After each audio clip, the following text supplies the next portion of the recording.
the answer to what are you, which is what am I, is the real answer. You can't see me. I was never born. I will never die. And this body just carries around that part of me that is real. So what are you? For me to answer you is to say, I am nothing. It's just this body that you see.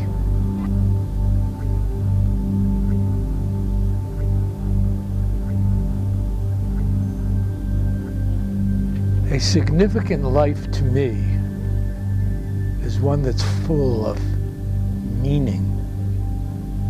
If I can influence other people to feel good, if they want to, if they're ready for that. I had a conversation with a woman an hour ago. She's very clear. She's staying right where she is, and she is uncomfortable frequently, but she says that's the way I'm supposed to be right now, and I'll accept that. So the question is, significant life is about the significance of breathing. The only thing that I have to do is breathe. Everything else is going to take care of itself as I continue to evolve and unfold who I really am.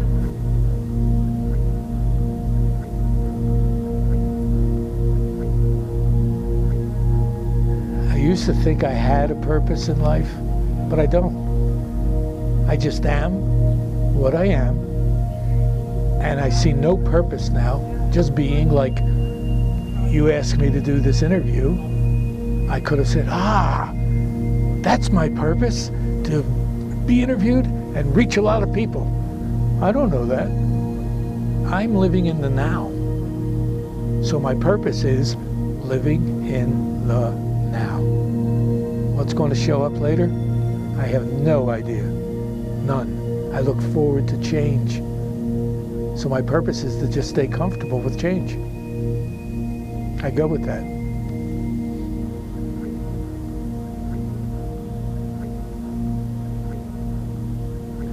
So many things. Sad people motivate me. I feel what they're feeling. And I just felt sad just now when I went to answer your question. I'm motivated to happiness, because that's who I am. I'm a happy being. I know how to sing. I can dance. I can love. I love everyone. Once I learned about love, wow. I was married 3 times. And for 3 times, I was not in love. And then, when I opened up my heart, I thought I fell in love with the woman here. But it turned out, it was not her.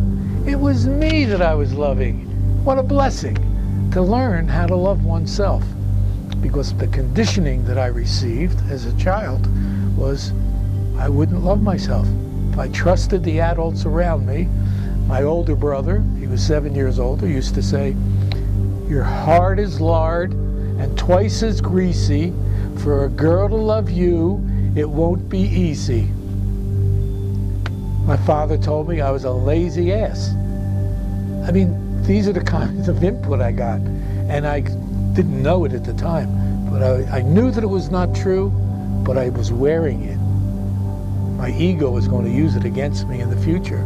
And then, of course, I awoke to the fact that my ego needs to be quieted. My mind is a gift that could be meaningful, but the motivation comes from my heart. When I'm motivated from my heart, I know I'm doing the right, most wonderful things I can.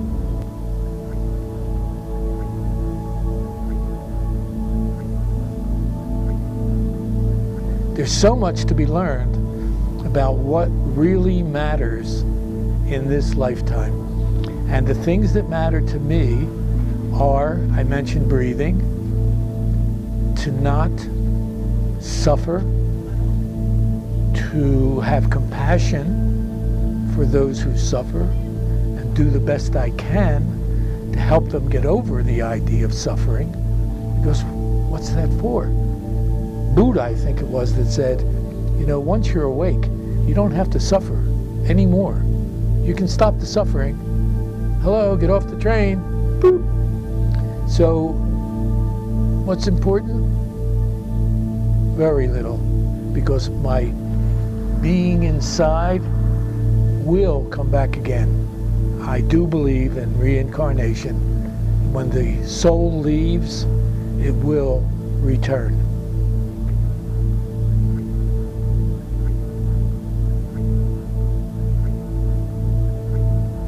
I've never asked myself that question. What is my faith? Well, the first thing that comes up for me was 40 years ago, I was married to my third wife, and she had a little plaque that she put on the wall in our dining area. It said, "Faith can break the sky in two and let the face of God shine through." So I would sit there, I would eat, I would read it, I'd walk into the other room. I couldn't remember one word of what, because I had no faith. I had been indoctrinated by these people that were supposed to show love, my parents. So what was I going to have faith in? I had no faith. So then, after a year of reading that little plaque, I remembered, so faith developed in me. And now I have faith that I can't even say that I'll wake up tomorrow, because I don't know. I don't know. This body is what it is, and I do have faith in my heart now. I have faith that I love everybody, everyone. They may do things that I don't like because my ego says that's not right, but I have love. And love is the number one thing for me in my life. So I have faith that as long as I live, I will love everyone. And when I'm ready to leave my body, I have faith that I will look up, hopefully there'll be someone there, and I'll say, "I love you," and leave my body.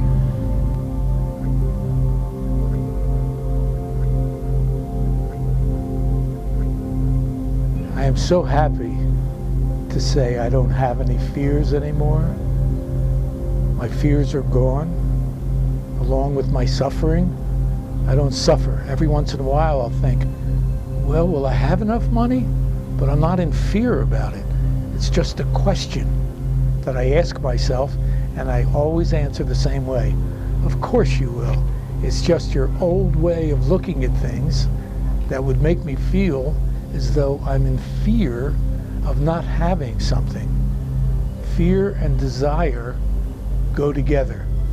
If I desire something that I can't have, then I'm going to be in fear. But there's nothing that I desire that I could be in fear of. I used to be, but not anymore. I used to be in fear of being seen without hair. So I bought a toupee because I was afraid that people would look at me and not see who I was inside, but I didn't know that. I thought I just had to look right on the outside. So my fears are gone, as you can see. I don't wear a toupee because I don't need one. I'm just wonderful the way I am, the same as everyone else. We are who we are.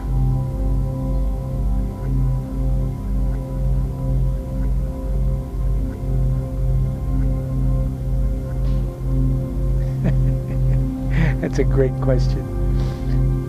What I'm most grateful for was that I found out what the feeling of gratitude is. When I came to this town, I had no idea what gratitude meant. I didn't know what it meant to be grateful. There was nothing in my life that I was feeling that way about. But then one day, I was going to a local church, and they used to have a gratitude circle. And they used to ask everyone, you know, what are you grateful for today? And one day, after going for well over a year, I said, I am grateful that I don't judge any of you anymore. I am not Larry. I am the Holy of Holies, whatever that means. I have no idea what the holy is. But I am grateful, truly grateful, filled with love, that I am me.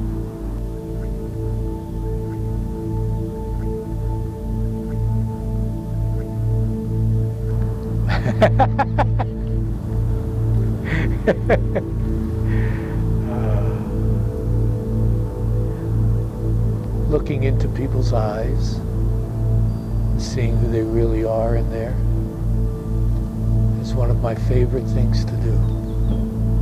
So when I meet people who allow me to do that and then return the gaze, it's one of my most favorite things. I also enjoy hugging people. Many years ago, a 9-year-old girl said that I am the ugliest man in the world because I could hug gently and lovingly and know that I'm doing the right thing.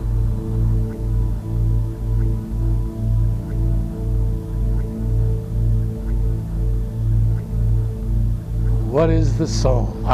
Good question. Well, based on the story that I told you about all the souls dwell out there in space somewhere until they're called to come live into a body, there is a spark, maybe the size of a pinhead, but it enters our body and it guides us if we will let it. If we will allow our soul to guide us in our life, our lives will be filled with love. It's the opposite of the mind. The mind thinks, and then the ego gets involved. That is not my soul. My soul is just a spark of energy that comes into the body. When the body is done with what it's doing, it leaves and goes back to where the source of power is. And I was told that that is God. So that what we do here on this planet influences what people call God. Ta-da!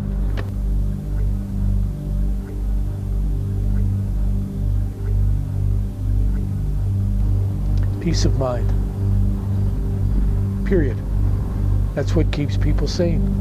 Peace of mind. I achieved that because I recognized that it was running me. It was controlling me. My mind, my ego, was telling me what to do, when to do it, how to do it, why to do it. And I knew that that wasn't right. And when my heart opened up, sanity just came right in. And I've been living my life sane. Just think about the word insane. Even the word itself doesn't matter because it don't mean insane. It means outsane. You're not insanity. So insane doesn't even fit. It's irrelevant. But outsane, yeah, and I'm not outsane, and I'm not insane. I'm just me being me, best I know how. And I do it. I remember when I first got started on this path, I used to look in the mirror and I used to say, I like you. I used to look into my eyes in the mirror. And then I finally got to, I care about you. I love you. I used to say those words over and over again to myself at least once a day. But the truth of the matter, I never learned to love myself until recently, because I still have all that old stuff, and that's what makes people feel like they're insane. They carry around stuff that is not true. It's irrelevant in life. So my sanity comes from peace and love. That's exactly where it comes from. I know that.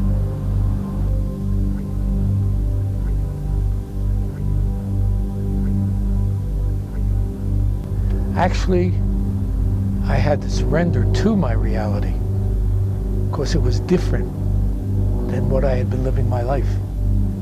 So I had to say, okay, I am me. My reality, which is my body at this time of my life, is not my true reality. My true reality dwells within, as a great master named Ramana Maharshi said, your real heart is on the right side, not your left. Your left is a heart, but that's the one that pumps blood. The heart that's on your right side is your real heart, because it's the center of who I am. And I know that that's true, because accepting that and living as my real self, my reality is my real self.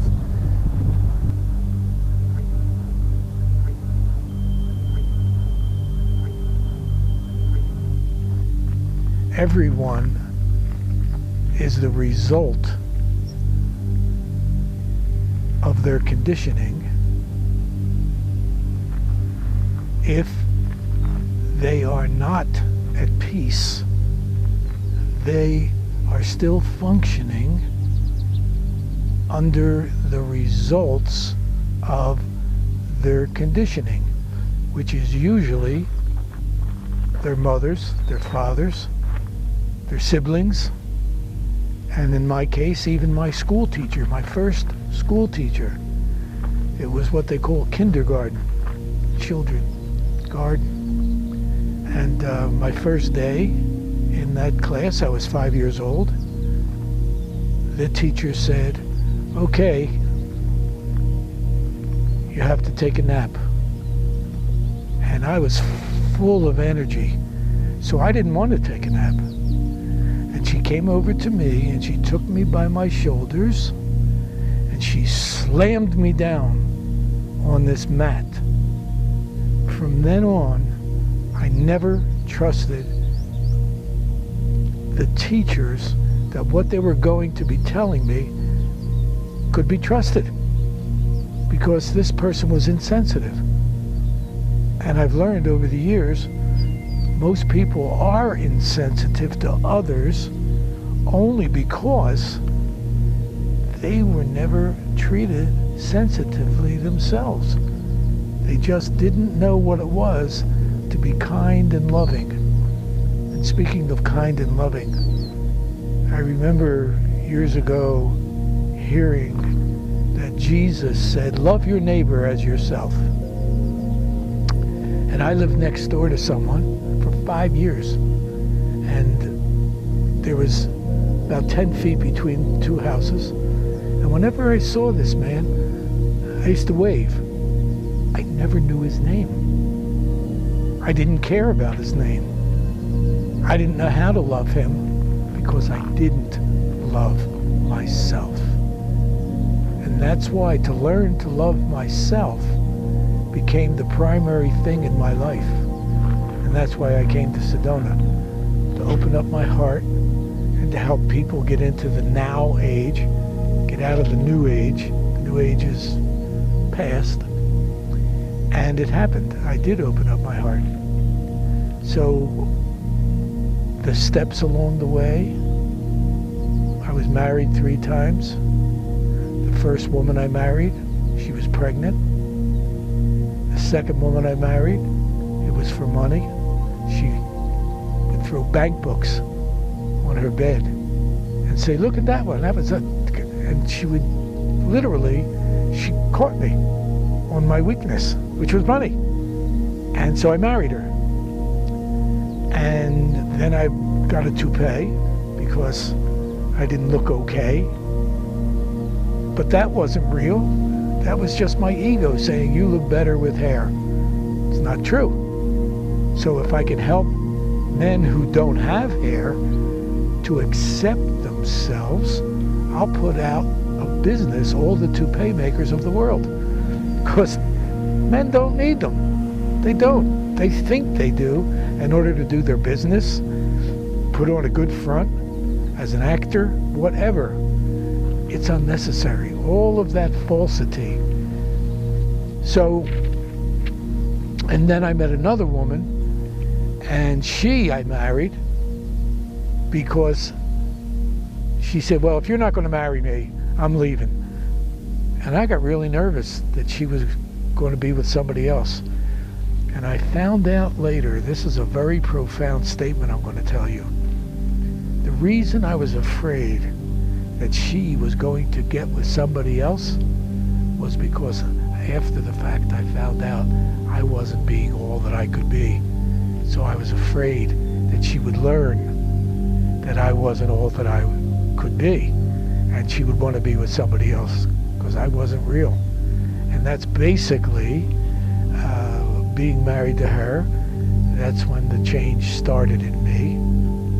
I read a book called I'm Okay, You're Okay. And in that book, I was reading it, and I'm saying, what is this? This doesn't even make sense to me. And then I read a paragraph that said, I'm either behaving as my parents or as my peers, but I don't have to. I can be an adult, which means take in information and make decisions for myself. I closed the book and cried because I knew that book he was telling me my truth. So I thought about it, sat right there and thought about it, and I said, okay. My wife's name was Sandy. I said, go tell Sandy what happened. I was living in a house in the suburbs of Philadelphia. I had an acre of ground and 2-car garage, etc. And what happened was I went in, I told her what just happened to me. I said, so what's more important to you? If I were to die, for you to have $200,000 in life insurance, or for you to be happy? She said, let me think about it. And in 30 minutes, she said, I want to be happy. I walked away from that house, the mortgage, and rented a farm. I lived on a farm for 2 years and started confronting some of my fears, like I was afraid of heights. And this farm had a silo, and I started climbing up the silo, a couple rungs on the ladder at a time, until after a couple weeks, I reached the top. I mean, I was really afraid. And when I reached the top, I held on to the top rung. I looked out over the top and cried. I knew. And then I just laughed hysterically because I had confronted my biggest fear. So from there, I was going to psychotherapists, and I learned that psychotherapists need psychotherapists. Because this one that I was going to, I told her I was going to leave, and she said, you'll fall flat on your face. I said, I'll accept what you believe, but that's not true. I won't. And I didn't. So I started buying books and reading what they call New Age books. People like Wayne Dyer and Shakti Gawain. And I don't remember a lot of the names, but they helped me because they helped me to see a side of life that I hadn't seen before. And that if I offer anything to anyone, be willing to look at another side. Your way, though you've made it the right way, just think about it because you're uncomfortable. And if you weren't uncomfortable, you wouldn't be listening to me right now. So learn that a way to be comfortable is change your mind. I learned that so well that I have a friend, she's still my friend for 20 years. We were sitting in a restaurant and across from each other at the table, and I don't remember what exactly was said, but I remember a feeling. I got upset with her. Usually you're pointing the finger at someone else. You know, you this, you that. You push my buttons. Well, I found out nobody pushes my buttons except me. But anyway, I got really upset, and I said, wait a minute, and I closed my eyes, and I put my hands over my ears, and I just squeezed a little bit, not hard, and I went like that, and I said, okay, I'm here again. I changed my mind. It was my mind that was causing me to get upset. So I stopped being upset when I changed my mind. So that's learning how to do that, is by reading, talking to your friends, asking them for their advice. If you can afford a really, really, really honest person, people like Wayne Dyer, he's one of the few, because he changed. As he started on his journey to be a psychologist, he started changing. He was learning from his experiences in life. And that's the whole thing. You have to learn from within, from your own experiences of life. You can ask people for advice, but if you don't use the advice, nothing will happen. So I coined a phrase for myself. I said, okay, I have to actualize, not intellectualize. And something happened. Even today, if I read, I don't remember what I read. This has been going on for years. I don't remember. When I get it inside, I change. And when I change, then it's being the real me. I also learned about words. We have many people in our lives that say, I live by myself, I'm so lonely, and they start whimpering. Well, I said to myself, what would I do if I was the only person left on the planet? And I pictured there was a nuclear holocaust, and I was in a cave. Everybody outside the cave was dead. So I was alone. But I didn't have to feel lonely, because the reality was, lonely is a state of mind. Alone is a state of being. And so I was able to overcome that lonely idea. That's all it is an idea. People teach you, aren't you lonely? You live by yourself? You ought to get married. I mean, people get married for all the wrong reasons. But that's their choice for them.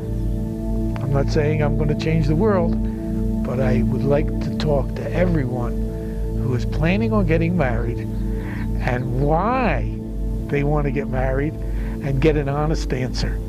Most of them are going to say, if it's the man, because I want to sleep with a woman every night. If it's the woman, she'll be saying, I want somebody to take care of me. And I've always wanted a wedding with a white gown.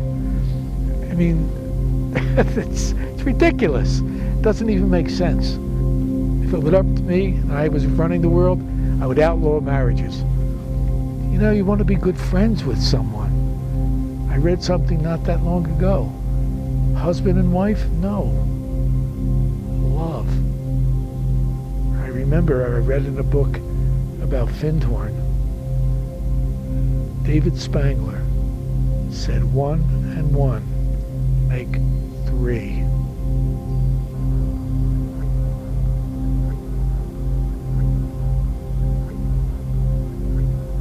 The source of universal love, the acronym is SOUL. S, source, of, O, U, universal, L, love. To acknowledge that you are your soul is imperative to your finding peace. Because when you're feeling the universal love, that means you're tapping in to the love of everyone. They have discovered scientifically that we are all connected. There's a story called The 100th Monkey, and it's all a story about a little island somewhere where the monkeys, one of them, started washing a potato, and before you knew it, all of the monkeys on that island would wash the potato before they ate it. And then the monkeys on the other island started washing potatoes also.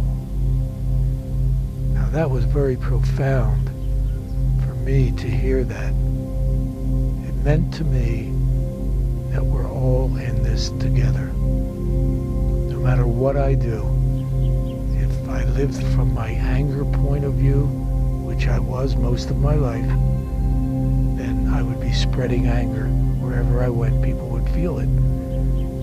But I don't do that anymore. I now learned what it is to love me in my heart of hearts. And if there's anything that everybody can do, is find the path for themselves that will get rid of the egoic part of their mind. Because the ego will always fight for what's wrong.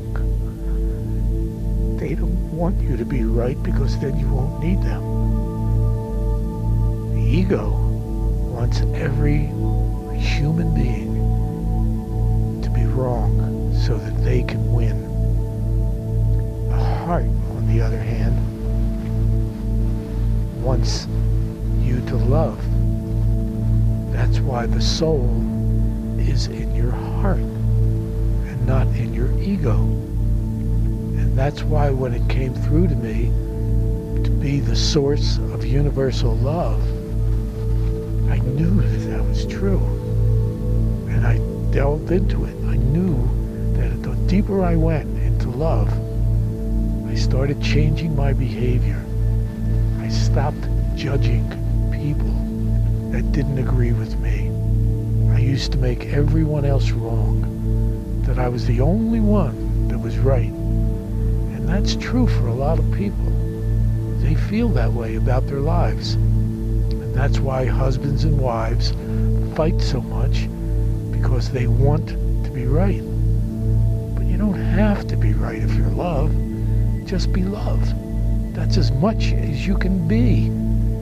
It brings that harmony into your openness. That's why to actualize, not intellectualize, is so important. Because if you think about love, you're really just going back to when you were born and your mother cradled you in her arms and hugged you. You felt loved. And that's where you want to return to, that feeling of love. And anything that shows up in your life that will give you the opportunity, and you ask yourself, is that my heart or is that my ego? I recently read where someone said, if you look in the mirror, all you will see are the stains of your life. The mirror just reflects back all of the stains until you become the love that you are. We are meditation. That's a reality. It's who we are. Happiness. That's who we are. We are pure happiness inside. Our happiness may be touched by something that happens outside, but it comes and goes. The real happiness dwells within forever. know that, you'll be at peace. Remember, don't blame anyone, and don't try to get anyone to make you feel what you're capable of being all by yourself. The greatest masters that ever lived by creating from within, not on the outside, but from within. Buddha sat under that tree for years until the peace took over. And then when he was asked what happened, he said everyone woke up. So know that when you love, you're giving love to everyone. They'll start to become love. They'll see it in you.